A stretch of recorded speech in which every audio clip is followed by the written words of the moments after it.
Assalamualaikum warahmatullahi taala wabarakatuh. Waalaikumsalam warahmatullahi. Berjumpa kembali dengan saya Khalifah Sakti Haji Muhammad Shalih Al-Wahyudin pada channel YouTube Buya Pasaman Timur di dalam akun Majelis Zikir Ma'rifatullah.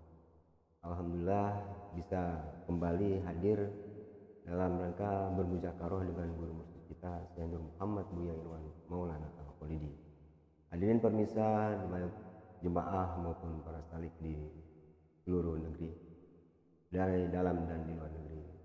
Pada kesempatan kali ini, di waktu yang berbahagia ini, saya ingin bermuzakarah dalam rangka meningkatkan pemahaman kita, yang mudah-mudahan semua yang disampaikan oleh guru mursyid kita menjadikan penambahan wawasan keilmuan bagi kita khususnya dan bagi umat sekalian umumnya.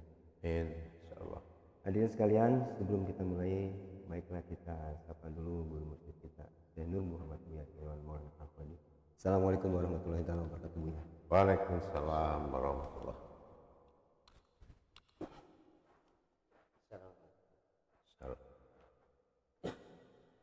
Hadirin sekalian yang berbahagia, setelah sekian lama saya baru hadir kembali karena selama masa ini adalah masa di mana para salik yang belajar di Makom Majelis Zikir Ma'rifatullah ini memang khusus untuk mengikuti perjalanan ini. Dan di season yang sekarang ini, di masa yang sekarang ini, di program baru yang mulai pada tahun ini, kita akan memulai kembali seperti hal-halnya di tahun-tahun yang lalu dalam rangka pendalaman keilmuan wawasan hakikat dan menuju hakiki atau hakiki menuju hakikat. Baiklah, kita mulai saja. Assalamualaikum warahmatullahi wabarakatuh ya. Waalaikumsalam warahmatullahi. Alhamdulillah, setelah sekian lama saya bisa bersilaturahmi dan ingin bermuzakarah kembali dengan Buya. Insyaallah. Ada dalam pemahaman saya, dikala Buya pernah menyampaikan tentang syahadat batin itu sendiri. Saya ingin memahami sejauh mana kita harus memahami yang mana syahadat batin ini ketetapannya kemana gitu ya, atau mungkin ada Jabariyah kenapa ada syahadat batin ini Bu ya. Karena setahu saya sendiri mungkin umumnya umat yang ada mungkin hanya syahadat tauhid. Mohon penjelasannya Bu ya. Ya. Syahadat batin atau Baitullah, batin Allah, Al-Malikul Haqqul Mubin, Asyhadikul Wa'adal Amin. Itu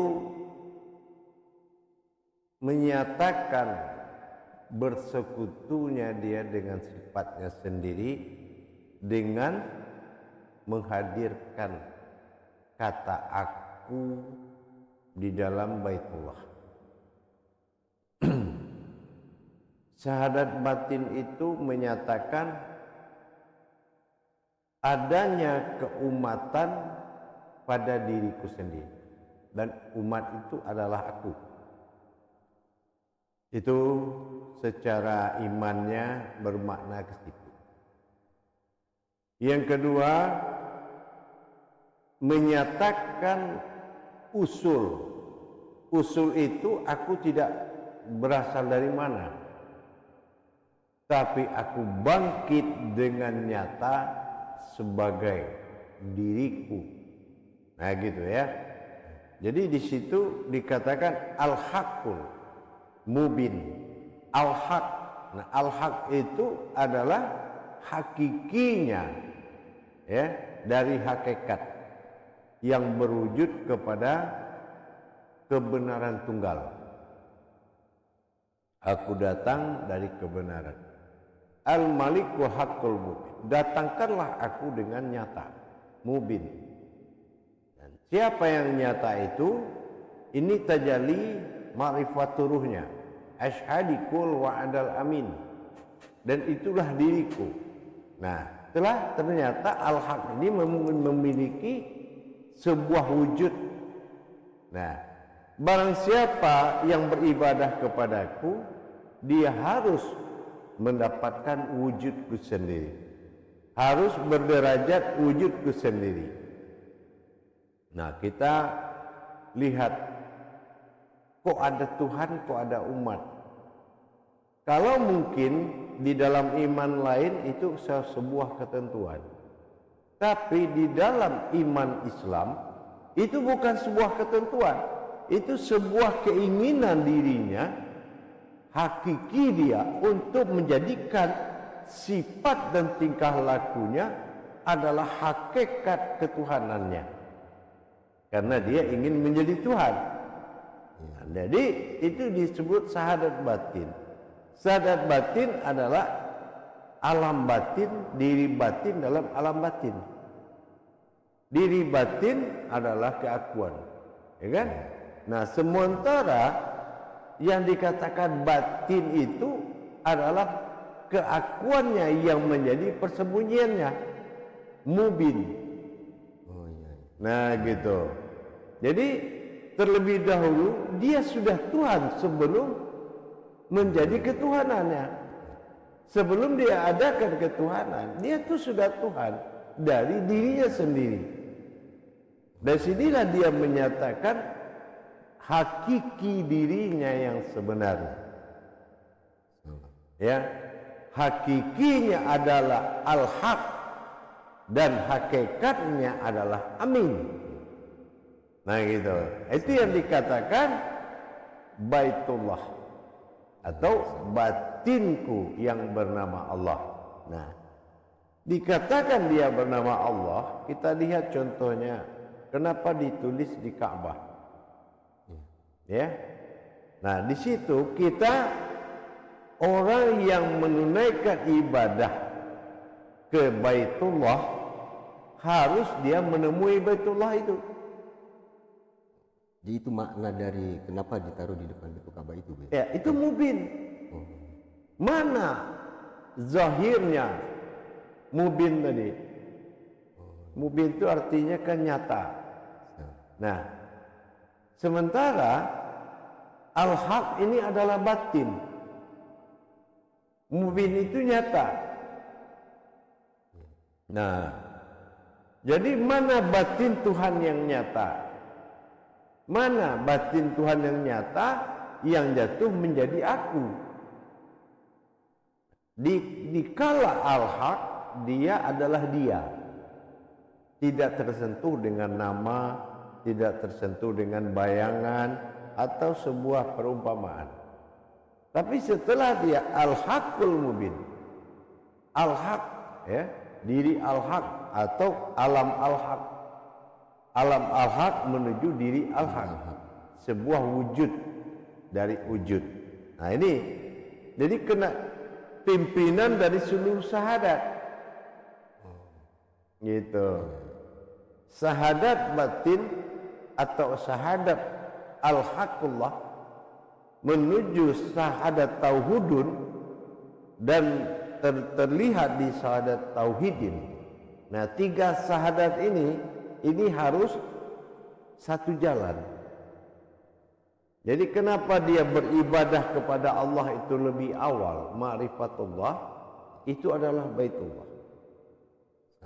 Dan itu menjadi konsep dari perjalanan ibadah sampai sekarang. Kalau dia tidak tahu apa itu Ka'bah, apa itu Baitullah. Jadi kalau mubin itu nyata.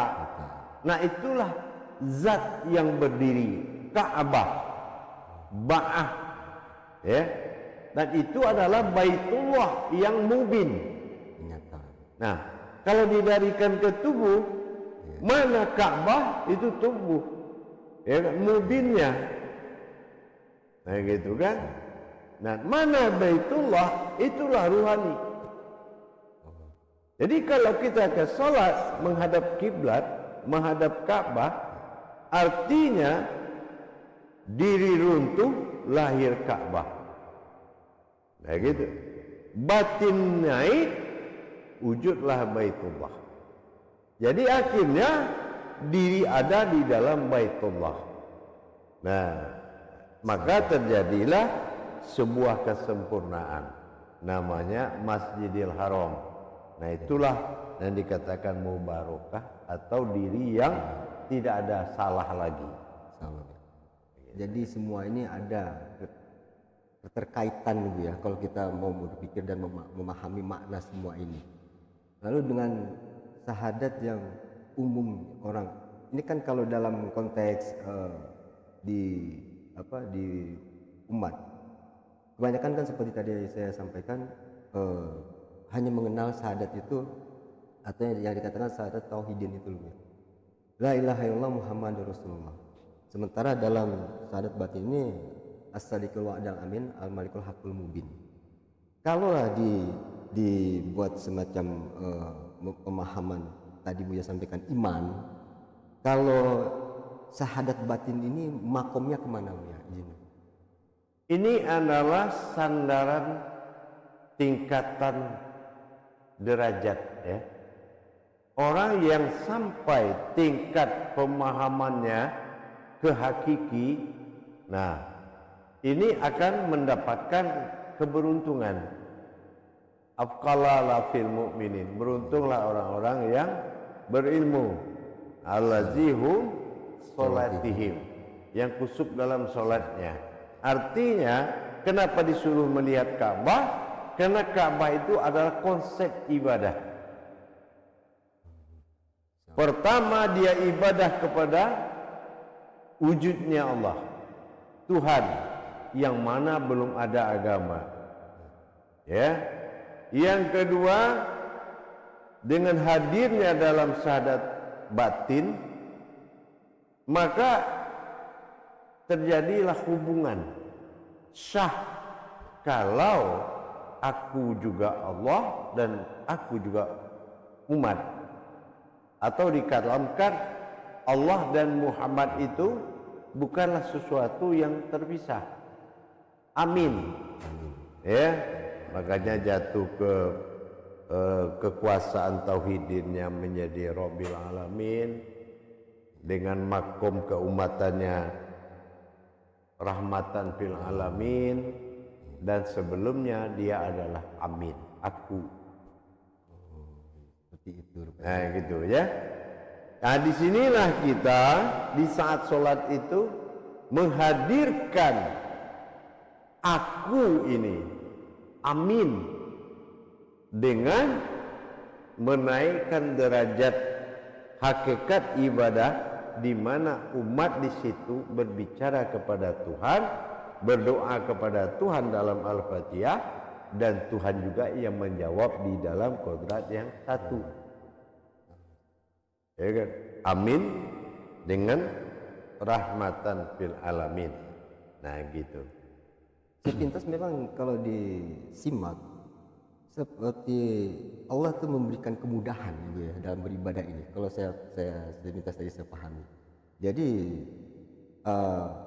batasan makom-makom ini dari syariat tarekat marifat inilah yang perlu dipahami, sehingga dalam menjalankan ibadah itu di mana kita berkedudukan, disitulah dia lebih istilahnya lebih mengangkat posisi marwah kita gitu ya. Aku dalam prasangka hamba, ya kan? Nah, jadi orang yang beruntung di sisi Allah adalah orang yang berilmu, ya. Nah, kalau dia tahunya salat 5 waktu itu perintah syariat, ya. Tapi syariat bukan artinya awal. Nah, seperti tadi, al-malikul hakul mubin, asyhadikul wa'adal amin, itu syariat. Getarannya pada hakikat, geraknya pada tarekat, wujudnya pada marifat. Bahwasan amin itu sudah terlihat. Nah, kalau kaitan 3 perjalanan tauhid ini dilaksanakan dalam 3 tempo. Pertama, ada waktu, jatuh ke tauhidin. Yang kedua, jatuh ke tauhidun tanpa waktu, 24 jam. Karena Allahudun wal Muhammadun. Yang ketiga, syarat mutlak masuk ke dalam Baitullah. Ya, itu makanya Ka'bah punya pintu. Tapi syarat masuk ke dalam pintu itu harus aku yang nyata. Nah, sebelum dibagi-bagi perjalanan tauhidnya, tauhid ghaibiyah, sehingga itu tidak ada batasan. Syria, dan itu jalan paling tinggi. Nah, ya kan? Ilahiyah ini mulai menentukan Tuhan dan umat. Nah, itu seperti tauhidin, ya kan? Nah, jadi kenapa ada Ka'bah Baitullah, ada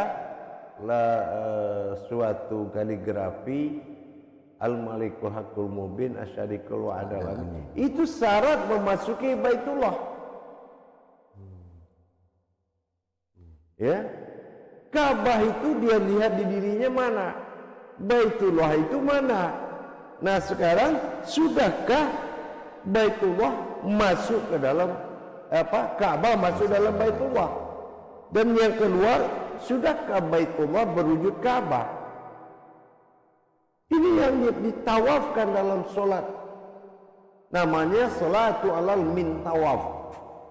Nah, ini solat yang menjadikan Baitullah muncul berupa Ka'bah, maka jasad adalah Masjidil Haram, artinya tubuh yang tidak ada salahnya. La harama, la haroma, gitu. Jadi itu sangat nyata sekali. Mulai Baitullah, ya kan? Mulai Ka'bah dan Masjidil Haram. Nah, ini perkara dalam satu himpunan diri. Nah, jadi makanya hijrah. Berarti kita harus hijrah dari alam-alam yang dikatakan yang belum sempurna, ya, belum menjadi alam Tuhan, alam Allah. Allahu alam. Nah, belum berdiri. Maka kalau Allahu alam sudah berdiri, dikatakan ada Baitullah berwujud kepada Ka'bah, terlihat seperti Masjidil Haram. Seperti itu dengan tubuh. Orang yang berhasil menjalankan khusyuk wa khasyu'un tadi, wujud Allah dalam batin, itu nyawa, itu Baitullah. Mewujud Allah dalam zat berupa rohani, kodratnya Muhammad, itu dikatakan dengan Ka'bah, dan berupa-rupa Allah pada wujud Adam. Nah, ini yang dikatakan dengan Masjidil Haram.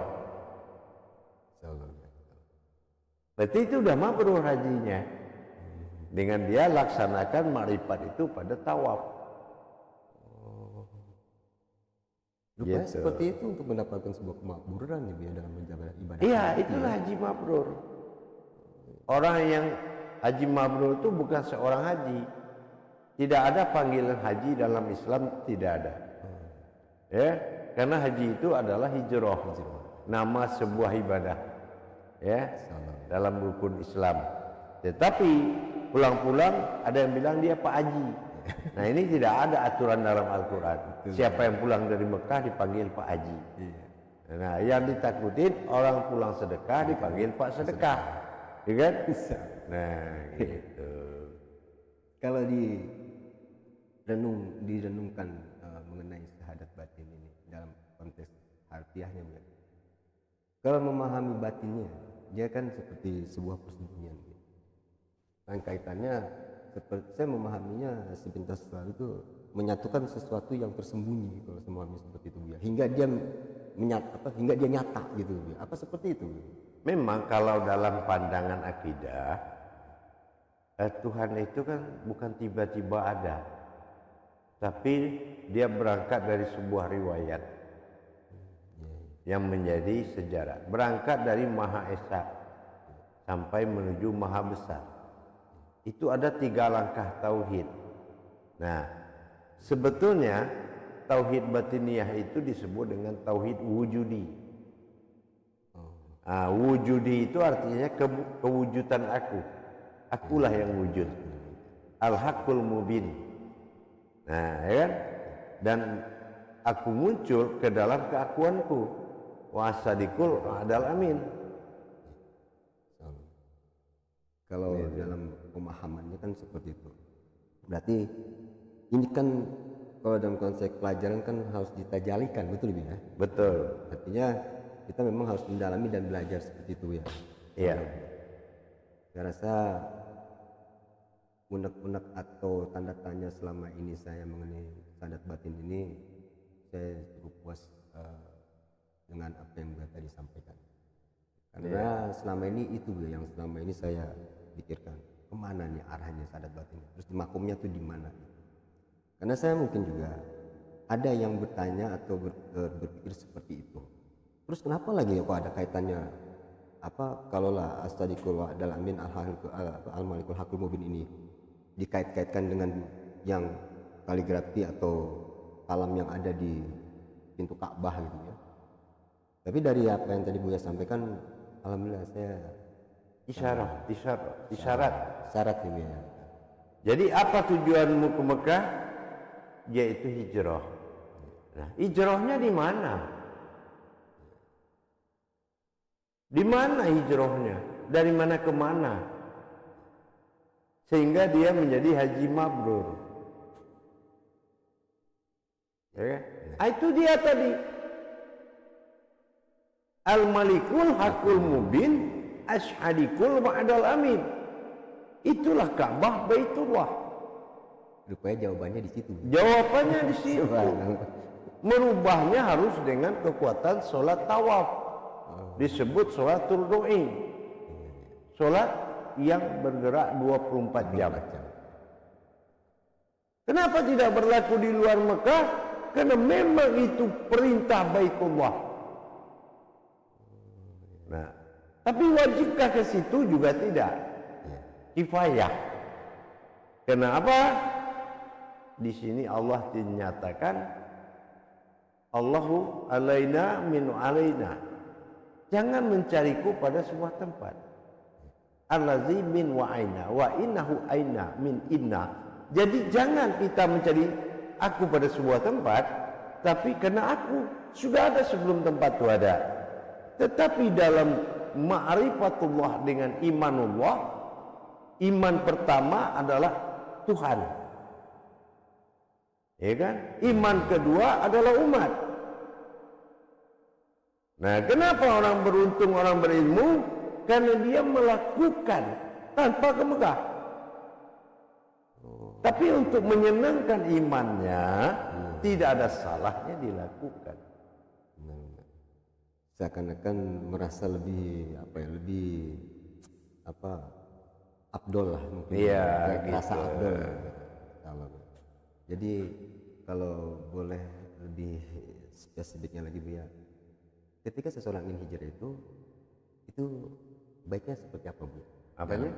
Ketika seorang ingin hijrah ke Baitullah itu bagusnya seperti apa kalau dikaji melalui keilmuannya Bu? Nah, kita kenapa diarahkan ke kiblat? Dinamakan ini perpindahan kedua setelah kiblat itu pertama ke langit, Sholatul Muntaha. Ya, akhirnya kepada Baitul Maghribi. Ya, yang ketiga baru Qalbi. Kan gitu. Untuk ibadah sya'adiyah yaitu kiblat, arah. Ya. Kenapa diarahkan kepada Ka'bah? Karena di situ kita harus shalawatul fil mihrab. Kita harus berpindah, itu namanya hijrah. Runtuh tubuh wujud Ka'bah, runtuh ruh wujud Baitullah. Maka maujud itu adalah sebuah alam yang sempurna, mubarakah, disebut dengan Masjidil Haram. Nah gitu ya. Nah, itu konsep ibadah. Tetapi barang siapa yang mendapatkan jalan itu, mereka akan beruntung. Nah gitu ya. Nah, karena sholat itu ada dua. Pertama syahadah, kedua sa'diyah. Syahadah adalah tawaf. Nah itu yang dilakukan melalui syahadat Baitullah tadi, ya, atau syahadat batin. Ya. Nah yang kedua itu kita menikmati perjalanan batin dengan tawudun. Nah ini adalah kodratnya ilmu. Allahudun wa Muhammadun, sama-sama tidak berwujud. Dun sir, rahasia. Muhammadun juga rahasia. Tapi itu siapa? Min abduhu wa rasuluh. Itu aku dengan ruhku, ya, yang ruhku utus. Aku mengutus ruhku. Paham?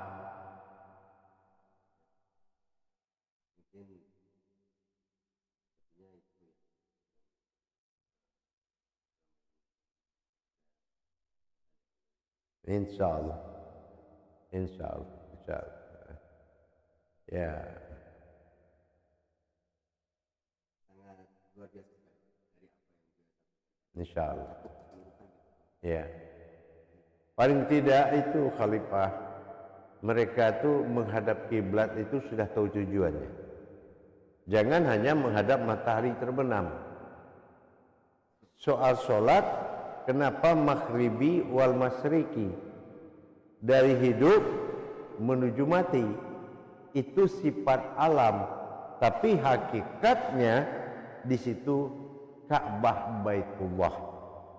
Runtuh jasad, hadir Ka'bah. Ini kodrat, derajat. Nah gitu ya. Runtuh ruh, lahirlah Baitullah. Nah gitu. Jadi akhirnya manusia itu adalah wujud Baitullah, berwujud Ka'bah dalam alam Masjidil Haram. Nah inilah yang dikatakan dia tawaf. Jadi dia kalau sudah begitu, itu tidak butuh tempat lagi. Dia beribadah itu tidak butuh tempat. Karena sudah tawaf 24 jam. Sholat yang hanya mengandung jalan kaki di situ. Artinya ibarat HP dicas dulu. Kenaikan dari kodrat ibadah itu. Gitu. Tapi kalau kita tidak cas dulu, akhirnya timbullah seseorang menghadap maghrib, maka mati diterima akal, ya kan gitu. Nah hidup diterima akal. Tapi kalau orang yang beruntung di sisi Allah, afqalar fil mu'minin, di sanalah dia menambah usianya. Salatun autu fil ilm umur wa minal umur, ya, artinya salatnya itu adalah memperpanjang usianya. Kenapa? Karena dia sudah berwujud kepada Baitullah. Baitullah itu tidak ada usianya. Ka'bah itu tidak ada usianya. Masjidil Haram tidak ada cacatnya. Maka dia lepas dari ketentuan Lauh Mahfuz tadi. Ya. Nah disinilah keberuntungan tadi. Ya. Afqalala fil mu'min. Itu tujuannya. Insyaallah. Alhamdulillah Bu ya. Jadi terbuka semua yang menjadi sengketa rohani saya dan selama ini menjadi pertanyaan saya. Kiranya cukup bagi saya dan alhamdulillah mohon ridhonya dengan apa yang Buya sampaikan, semoga menjadi sebuah wawasan keilmuan yang menjadikan wasilah saya dalam perjalanan ini untuk mencapai tujuan yang dimaksud Buya.